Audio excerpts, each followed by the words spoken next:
Apple argues against EU calls for universal mobile charger, says it would stifle innovation. It would also create extra waste and inconvenience customers, according to Apple.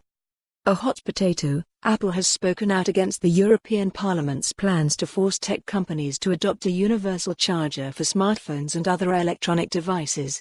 Not surprisingly, the iPhone maker isn't happy about the idea, claiming it stifles innovation and would inconvenience millions of people. Earlier this month, it was reported that the EU was considering legislation that would require all mobile devices to support a single charging standard, thereby making consumers' lives less complicated while reducing the 51,000 tons of electronic waste generated every year by old chargers.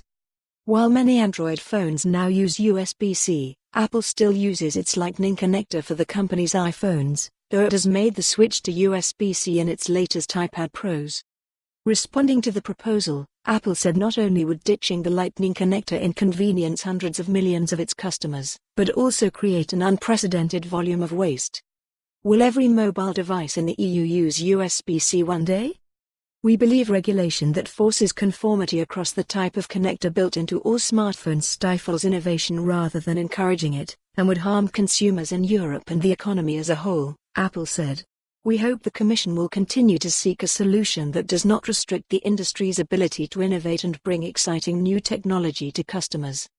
Last month, Apple commissioned a study by Copenhagen Economics that found 49% of households rely on multiple connected types, but only 0.4% of European consumers said they regularly experience any significant issue with charging their devices due to incompatible cabling. The study also claims that moving to a common charger would cost €1.5 billion, about $1.7 billion, much more than the estimated €13 million, $14.4 million, in potential environmental benefits. It added that disrupting millions of people who use Lightning cables could create new environmental problems, and pointed out that the industry has already moved from 30 chargers to 3, soon to be 2. What's interesting is that Apple is expected to drop the Lightning connector in future iPhones, possibly next year's models. In time, they might even become completely port-free and rely on wireless charging. Apple statement in full. Apple stands for innovation and deeply cares about the customer experience. We believe regulation that forces conformity across the type of connector built into all smartphones stifles innovation rather than encouraging it, and would harm consumers in Europe and the economy as a whole. More than 1 billion. For more on this story, visit the news article link.